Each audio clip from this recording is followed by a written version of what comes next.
우리는 매주일 예배당에 올 때마다 믿음을 말하죠. 하나님을 신뢰합니다라고 고백합니다. 그런데 여러분, 예배당 문을 이제 열고 나가는 순간 우리는 어떻게 변할까요? 우리의 실체가 그대로 다 드러나요. 사실 우리는 믿음으로 살기보다는 내가 계획한 대로 버티며 살아가는 삶이죠. 우리는 평안을 원합니다. 평안을 다들 원하죠. 그런데 솔직히 말하면 우리가 말하는 그 평안이라는 것은 성경이 말하는 평안과는 거리가 있어요. 우리가 말하는 그 평안은 무엇일까요? 재산이 쌓이는 것, 자녀 성적이 좋아서 조금 숨을 쉴 수 있는 것, 건강검진 결과가 정상이어 비로소 마음이 놓이는 것, 이런 걸 아마 평안이라고 생각할 거예요. 여러분, 사실 그런 것들은 나의 바램들이 이루어지는 것이죠. 그래서 그걸 평안이라고 하면 안 되고 사실은 우리가 안심하게 되는 것들이라고 얘기해야 될 것 같아요. 제가 한 10년이 넘은 일인데 그때 어떤 한 분에게 지나치게 시달린 적이 있었습니다. 그러다 보니까 핸드폰에 그 알림 문자 이런 소리가 들리잖아요. 그것만 들려도 긴장을 하게 되더라고요. 또 그분이 내게 연락했을까 봐, 또 그분에게 시달릴까 봐 가슴이 요동친 적이 많았어요.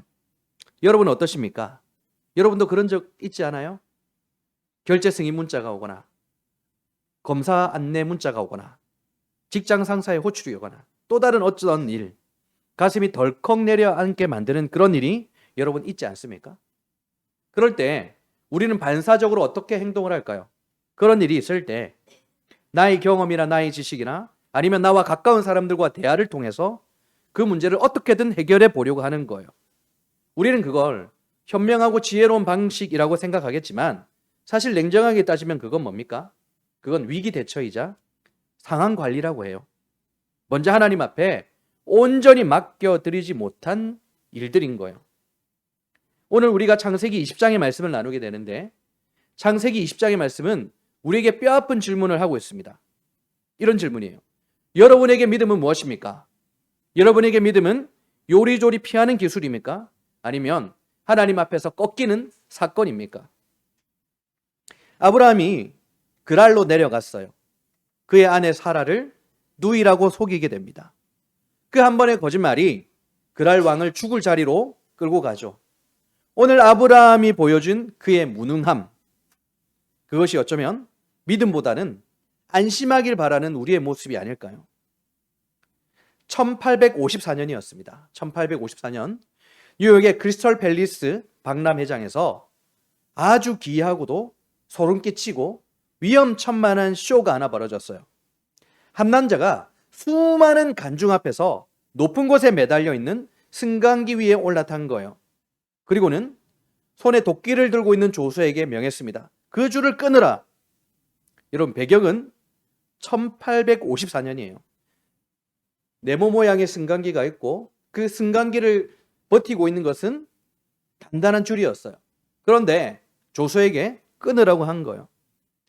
여러분, 사람들이 비명을 지르겠죠. 왜냐하면 당시 상식으로는 줄이 끊어지면 당연히 승강기는 추락해서 그 사람을 즉사하는 것이기 때문이에요. 조수가 도끼로 탕 하고 밧줄을 끊었습니다. 승강기가 덜컥하며 아래로 떨어지는가 싶더니 놀랍게도 불과 몇 센티미터 내려가더니 그대로 딱 멈춰서는 거예요. 그리고는 그 승강기에서 타고 있던 남자가 걸어 나와 모자를 벗고 이렇게 인사합니다. 여러분, 우리 모두는 안전합니다. 이 사람이 바로 현대식 엘리베이터의 안전 브레이크를 발명한 엘리샤 오티스라는 사람이에요. 그가 발명한 건 줄이 끊어져도 승강기가 멈춰서지 않는 안전장치였던 것이죠. 제가 이 이야기를 묵상하면서 우리 인생을 한번 떠올려 본 적이 있어요. 여러분, 저와 여러분들의 인생도 줄 하나에 매달린 승강기와 같지 않을까요? 우리는 저마다 붙들고 있는 밧줄이라는 게 있어요. 어떤 분에게는 매달 나오는 월급이라는 밧줄, 어떤 분에게는 내 자녀의 성공, 나의 건강이란 밧줄이 있는 거예요. 우리는 그 밧줄이 튼튼하고 믿을만하다고 생각하기 때문에 하루도 거침없이 안심하고 높이 올라가는 거예요. 그런데 살다 보면 어떻습니까? 그 줄이 흔들리잖아요. 그 줄을 도끼로 내리친 것 같이 끊어질 듯한 두려움을 느낄 때가 너무 많습니다. 갑자기 날아온 재검사 요청에 병원의 문자, 새벽에 울리는 가족의 응급실 호출, 믿었던 사람과 관계의 단절, 배신, 이 모든 것들이죠. 그때 우리는 본능적으로 두려움을 느끼게 됩니다. 이 줄이 끊어지면 나는 추락한다. 이 줄이 끊어지면 나는 죽는다. 그래서 우리는 더욱더 필사적으로 그 줄을 붙드는 거예요.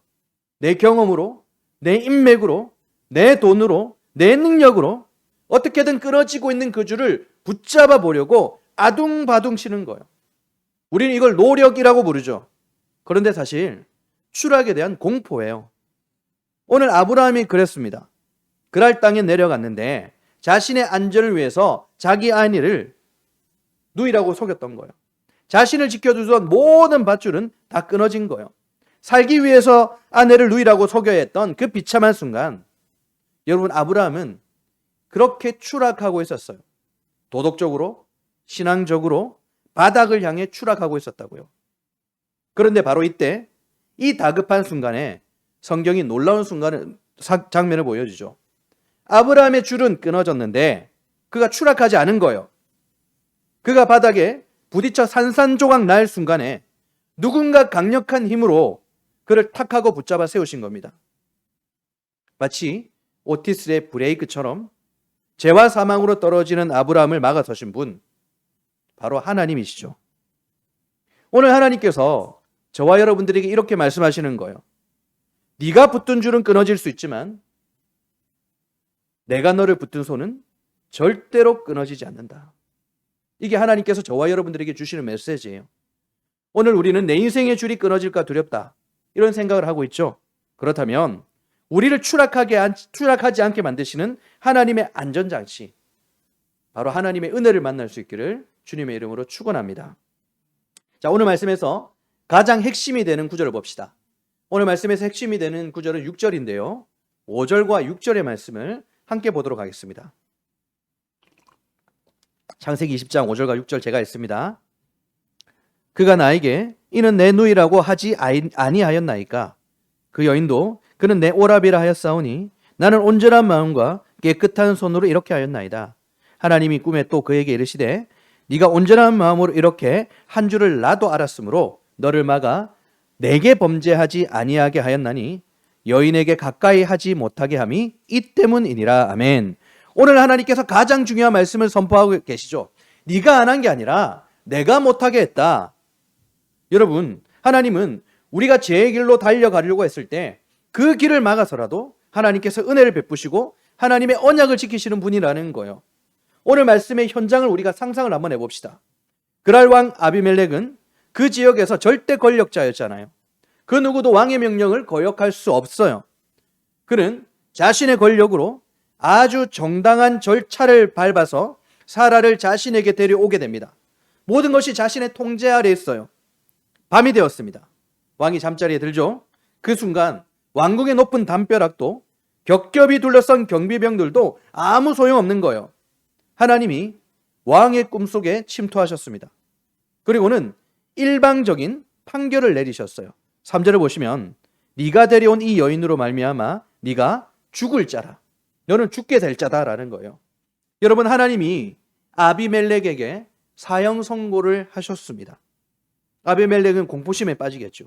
내 군대도, 내 권력도, 내 튼튼한 왕궁의 문도 하나님을 막을 수는 없구나. 저분은 도대체 누구신가? 그래서 하나님의 경고 앞에, 심판 선고 앞에 이제 아비멜렉이 억울함을 호소하게 돼요. 5절을 보세요. 주여, 저는 온전한 마음과 깨끗한 손으로 이렇게 했습니다라는 거예요. 여러분, 이게 어떤 말입니까? 하나님, 저는 정말 몰랐습니다. 유부녀인 줄 알았으면 저는 데려오지 않았을 것입니다. 제 양심은 깨끗합니다라고 항변하는 거예요. 그때 하나님께서 그래, 나도 안다. 나도 네 마음이 온전한 줄 안다라고 하시는 것이죠. 그런데 여러분, 이 장면에서 우리가 오해하면 안 돼요. 역시 하나님은 마음의 중심을 보시는 분이구나라고 이렇게 해석해서 안 된다라는 거예요. 여러분, 착각하면 안 돼요.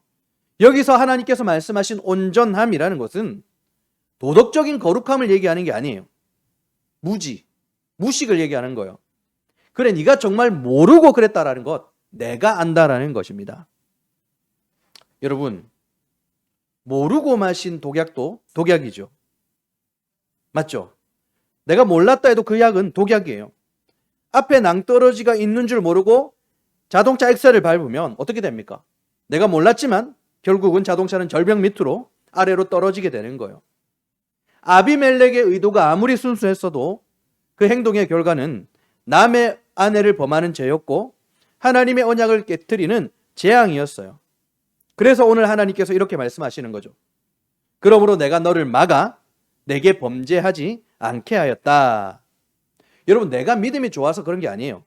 내가 인격이 훌륭해서 선을 넘은 게 아니에요. 우리는 내가 멈춰섰다고 생각하잖아요. 내가 브레이크를 밟았다라고 하잖아요. 그런데 오늘 하나님께서 우리에게 무엇이라고 말씀하십니까?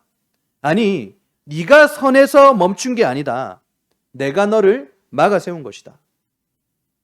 네 의지가 아니라 나의 은혜가 너를 살린 것이다. 바로 하나님의 은혜가 우리를 살리고 있다는 것을 가르쳐주고 계세요. 여러분, 하나님은 우리가 제 길을 열심히 달려갈 때 그 길을 막으시는 분이세요. 왜? 우리를 살리시기 위해서. 사무엘상 25장을 보면 다윗이 아직 왕이 되기 전에 다윗이 쫓기고 있을 때였어요. 어느 날 다윗이 나발이라는 부자에게 도움을 요청했습니다. 다윗은 나발의 양떼를 지켜주었기 때문에 자기의 요청은 당연한 것이라고 생각했어요. 자기의 요구가 당연하다고 생각했어요.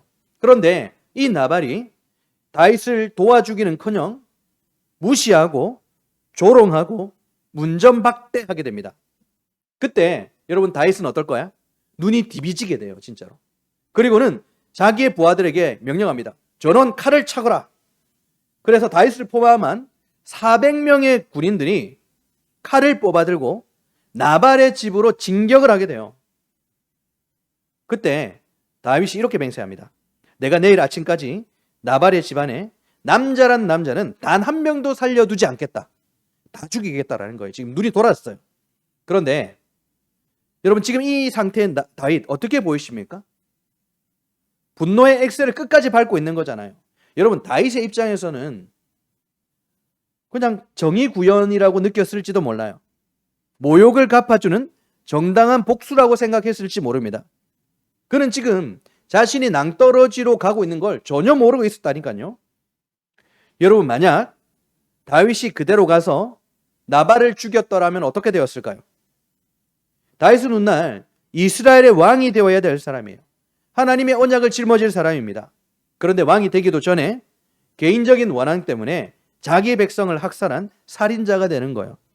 그의 손에 씻을 수 없는 피가 묻는 것이죠. 그렇게 바로 그 절체절명의 순간에 하나님이 다윗에게 브레이크를 밟아주세요. 누구를 통해서? 나발의 아내 아비가일을 통해서죠.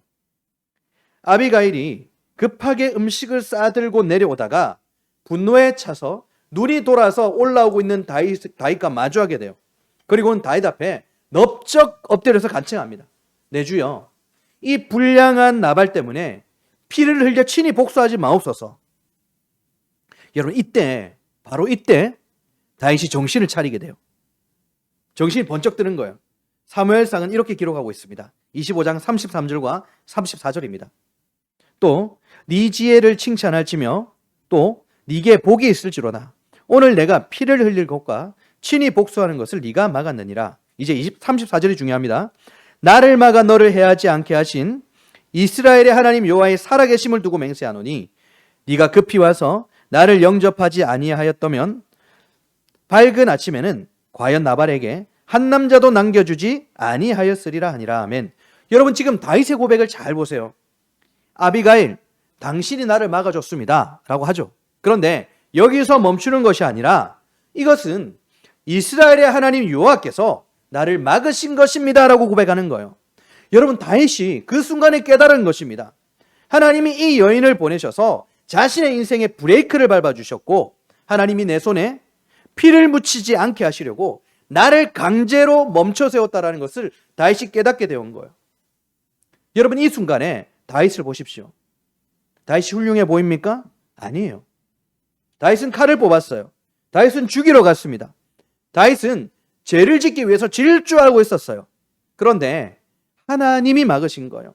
하나님이 사람을 보내어서 그 길을 막으시고 그가 더 이상 범죄하지 못하도록 지켜내신 거예요.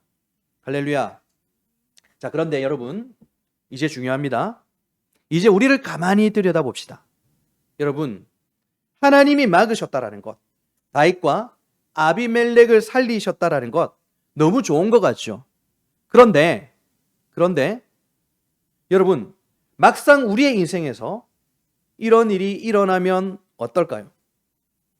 내가 그토록 원하던 사업의 문이 막히고, 내가 정말 사랑했던 사람과 헤어지게 되고, 간절하게 기도했던 기도 제목들, 그 승진의 문이 닫힐 때 하나님 감사합니다. 하나님께서 나를 막아주셨군요 라고 여러분 고백할 수 있겠습니까? 아닐 거예요. 우리는 화를 낼 거예요. 우리는 억울해합니다. 하나님 왜 내 앞길을 막으십니까? 내가 뭘 그렇게 잘못했습니까? 남들은 잘 나가는데 왜 나만 멈춰 세우십니까? 여러분, 이거 우리의 모습 아닙니까? 뜨거운 난로를 향해서 기어가는 어린 아기가 있었어요. 부모님이 어떻게 할까요? 여러분, 아기의 눈에는 뜨거운 난로는 그저 예쁘고 신기한 장난감으로 보일 뿐이에요. 하지만 엄마는 알잖아요. 그래서 끌어당기고 다가가지 못하게 막는 거예요. 그 순간 우리가 아기의 입장이면 어떻게 됩니까? 아기는 엄마는 나쁜 사람이에요. 엄마는 내 장난감을 빼앗는 방해꾼이에요. 내 자유를 빼앗아간 독재자예요. 그러나 엄마는 아기가 울든 말든 원하든 원하지 않든 그냥 두지 않아요. 그게 사랑 아닙니까? 여러분, 지금 여러분의 인생 가운데 뭐가 막히는 게 있습니까? 무언가를 원하는데 강제로 멈춰선 적이 있어요? 그래서 하나님께 섭섭하고 억울해서 울고 계십니까? 그렇다면 오늘 말씀을 통해서 눈을 뜰 수 있길 바랍니다. 여러분, 그 막힘은 하나님의 거절이 아니에요. 여러분이 모르고 마실 뻔한 그 독약에서, 여러분이 분노로 뛰어내릴 뻔한 그 절벽에서 하나님께서 건져내신 은혜인 것입니다. 그때 그 사업이 안 된 것이 은혜일 수 있어요. 그때 그 사람과 헤어진 것이 은혜일 수 있는 거예요. 하나님의 보호일 수 있는 거예요. 여러분들이 멈춰선 그 자리가 사실은 하나님이 가장 여러분을 안전하게 지켜주시고 안아주시고 사랑해주시는 자리였다니까요. 사랑하는 여러분, 하나님의 거친 손길은 우리를 넘어뜨리는 손길이 아니라 죄의 구렁텅이에서 우리를 끄집어 올리시는 아버지의 강한 사랑이에요. 그 사랑에 눈을 뜰 수 있기를 축원합니다. 여러분, 우리는 방금 아비멜렉의 꿈에 나타나 범죄를 막으신 것을 보았죠. 그런데 하나님은 여기서 끝내지 않으셨더라고요. 하나님은 단순히 그날 밤의 행동만을 막으신 게 아니었어요. 더 깊고 더 무서운 조치도 해놓으신 상태였어요. 오늘 본문의 마지막 절이죠. 18절의 말씀을 봅시다. 창세기 20장 18절. 여호와께서 이왕에 아브라함의 아내 사라의 일로 아비멜렉의 집의 모든 태를 닫으셨음이더라. 아멘. 여러분, 이 말씀의 무게가 느껴지십니까? 모든 태를 다 닫으셨다라는 거예요. 하나님은 아비멜렉 왕궁 전체에 생명정지 명령을 내리셨어요. 왕비도 후궁도 여종도 그 집안의 모든 여인의 몸이 기능을 멈춘 거예요. 하나님이 그 거대한 왕궁의 생명 시스템에 셧다운을 시켜버리신 거예요. 도대체 왜요? 하나님은 왜 죄 없는 여인들의 태까지 닫으면서 이렇게까지 개입하셨을까요? 아비멜렉을 혼내주시려고요? 아니죠. 여기에는 우리가 상상할 수 없는 하나님의 사랑과 은혜가 있는 거예요. 여러분, 이제 사라는 누구를 잉태해야 됩니까? 하나님의 약속 이삭이에요. 100세 된 아브람, 죽은 몸과 같은 아브라함을 통해서 태어나야 될 언약의 씨앗이신 거예요. 그 빗줄을 타고 장차 인류를 구원할 예수 그리스도가 오셔야 되는 것이죠. 그런데 만약 사라가 아비멜렉에 있는 그 왕궁에서 임신 사실을 알게 되었더라면 어떻게 될까요? 덜컥 임신이라도 하면 어떻게 될까요? 여러분, 태어날 이가 아브라함의 씨인지 아니면 이방왕 아비멜렉의 씨인지 또 다른 누구의 씨인지 그 거룩한 계보에 의심이 생길 거예요. 구원의 역사에 오염이 생길 거예요. 하나님의 약속이 의심받을 거예요. 그래서 하나님께서 결단하신 거예요. 안 된다. 내 언약에는 단 1%의 불순물도 섞일 수 없다. 내 구원 계획에는 단 하나의 오차도 허용할 수 없다. 그래서 하나님은 아비멜렉의 집 전체를 거룩한 봉쇄로 만든 거예요. 아예 싹을 자르고 문을 닫으신 거예요. 여러분, 이게 저주일까요? 아니에요. 언약을 지키기 위한 하나님의 필사적인 보호하심이에요. 사도행전 16장을 보시면 사도 바울이 2차 전도 여행을 떠나는 장면이 나옵니다. 그의 계획은 완벽했어요. 당시에 가장 번화한 아시아로 가서 복음을 전하려고 했죠. 여러분, 나쁜 짓 하러 갑니까? 아니죠. 놀러 가는 것도 아니었어요. 영혼을 구원하기 위해서 가는 거룩한 길이었어요. 그런데 성경은 이렇게 말해요. 사도행전 16장 6절과 7절입니다. 성령이 아시아에서 말씀을 전하지 못하게 하시거늘 그들이 부르기아와 갈라디아 땅으로 다녀가 무시아 앞에 이르러 비두기아로 가고자 애쓰되 예수의 영이 허락하지 아니하시는지라. 아멘. 여러분, 사탄이 가로막은 게 아니라고 하죠. 누가 가로막았습니까? 성령이, 예수님의 영이 허락하지 않으셨어요. 오늘 보니까 바울은 가려고 애를 썼다라고 하잖아요. 몸부림친 거예요. 아시아에 가서 복음을 전하기 위해서. 그런데 하나님께서 바울의 그 길을 철저하게 봉쇄하셨어요. 길을 모두 다 끊어버리셨던 거예요. 여러분, 2차 전도 여행을 가기 전 바울이 얼마나 많이 기도했을 것이고 얼마나 많은 준비를 했을까요? 바울은 정말 계획적인 사람이었을 것 같아요. 치밀한 사람이고 똑똑한 사람이잖아요. 그런데 이렇게 길이 막히니 바울의 심정이 어땠을까요? 하나님, 도대체 왜 이러십니까? 제게 돈벌러 갑니까? 주님을 위해서 일하겠다라고 하는데 왜 이렇게 철저하게 나를 막아 세우십니까? 라고 답답하고 억울하고 원망스러웠을 거예요. 그러나 우리는 그 이유를 알고 있어요. 뒷이야기를 알고 있잖아요. 하나님이 아시아의 문을 닫아버리시는 그날 밤 하나님이 바울을 찾아오셨죠. 환상을 보여주시고 마게도냐, 지금의 유럽을 보여주시고 그곳으로 부르셨다라는 것을 확인시켜 주셨어요. 여러분, 만약 아시아의 문이 닫히지 않았다면 복음은 유럽으로 건너가지 못했을 거예요. 세계 역사는 완전히 달라졌을 거예요. 오늘 우리가 믿고 있는 복음 어떻게 되었을지 몰라요. 그러므로 하나님은 바울을 괴롭히기 위해서 막아 세우신 것이 아니죠. 더 크고 더 위대하고 더 정확한 하나님의 지도 속으로 바울을 집어넣으신 거예요. 바울이 고집하던 그 작은 문을 그것 때문에 강제로 닫으신 거예요. 사랑하는 여러분, 하나님의 이 집요하심, 하나님의 이 고집스러운 사랑이 오늘 저와 여러분들의 삶에도 똑같이 흐르고 있다는 것을 여러분 믿고 계십니까? 저와 여러분의 삶에도, 우리의 인생에도 도무지 이해할 수 없는 닫히는 순간들이 있죠. 우리는 문을 열어달라고 기도하잖아요. 그런데 하나님께서 닫으시는 거예요. 피를 토하는 심정으로 준비했는데 취업의 문이 닫히는 거예요. 간절히 기도했던 결혼의 문이, 사업의 문이, 관계의 문이 야속하게 그냥 더욱더 굳건하게 닫혀버리는 거예요. 이때 우리는 땅을 치며 하나님을 원망하죠. 하나님, 왜 나를 막으십니까? 왜 나만 막으십니까? 내가 뭘 그리 잘못했습니까? 라고 하죠. 하지만 오늘 말씀은 전혀 그렇게 우리에게 가르쳐주고 있지 않아요. 우리가 겪고 있는 그 막힘, 그 실패, 그 거절이라는 것은 저와 여러분들에게 내리신 형벌이 아니라는 거예요.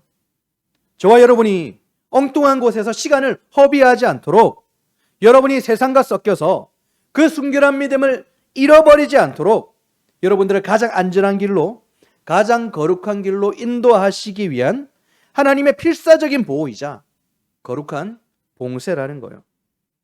하나님이 여러분을 너무 사랑하셔서 여러분이 망하는 길로 열심히 달려가고 있는 것을 구경만 하실 수가 없었던 거예요. 그래서 여러분에게 욕을 먹더라도, 원망을 듣더라도 그 앞길을 막아 세우신 것입니다. 그러므로 여러분, 길이 열리지 않는다고, 내 앞이 막혀 있다라고 해서 울고만 계시지 마십시오. 내 뜻대로 되지 않았다라고 좌절하지 마십시오. 그 닫힌 문은 여러분들을 버리신 증거가 아니라 너는 내 것이다. 나는 너를 절대 포기하지 않는다. 나는 너를 내 계획대로 기필코 이끌어가고야 말겠다라고 선포하시는 하나님의 가장 강력하고도 뜨거운 사랑이라는 것입니다. 이 시간 나를 막아주시는 하나님, 나를 닫아주신 하나님께 오히려 감사의 눈물을 흘릴 수 있기를 주님의 이름으로 축원합니다. 오늘 말씀을 마무리하면서 이야기 한 개를 해드리려고 합니다. 1912년이었습니다. 스코틀랜드의 농부였던 클락이라는 사람이 있었어요. 슈퍼맨의 이름이 클락이죠. 이 클락이라는 사람이 결혼을 하고 가정을 꾸리고 5명의 이제 아이를 기르고 살았어요. 그 가정에는 꿈이 있었습니다. 그것은 바로 가난한 영국 땅을 떠나 기회의 땅인 미국으로 가는 거였어요. 그래서 부부는 그 꿈을 위해서 허리띠를 졸라매고 열심히 수년 동안 돈을 모았습니다. 그리고 마침내 온 가족이 미국으로 갈 수 있는 배 티켓을 구입할 수 있게 되었던 것이죠. 온 가족이 껴안고 기뻐했습니다. 이제 우리 거기서 열심히 살아가자. 그런데 출항을 앞둔 3일 전 비극이 생겼어요. 막내 아들이 앞마당에서 놀고 있다가 하필 그냥 개가 아니라 미친 개한테 물려버렸던 거예요. 광경병이라고 하죠. 의사가 와서 진찰을 해보니 이게 광경병 위험이 있어서 당장 격리해야 되고 당연히 배는 탈 수 없게 되는 것이죠. 기가 막히죠. 3일 남았는데 3일. 여러분이 만일 클락이라면 어떤 생각이 들고 어떤 선택을 하실 수 있을 것 같아요?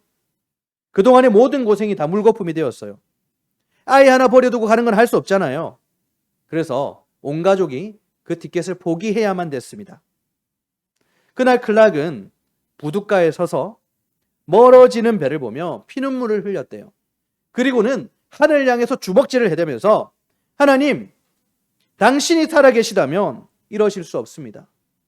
어떻게 내 인생의 가장 큰 꿈을 이렇게 잔인하게 짓밟을 수가 있습니까? 라고 그는 하나님을 저주했어요.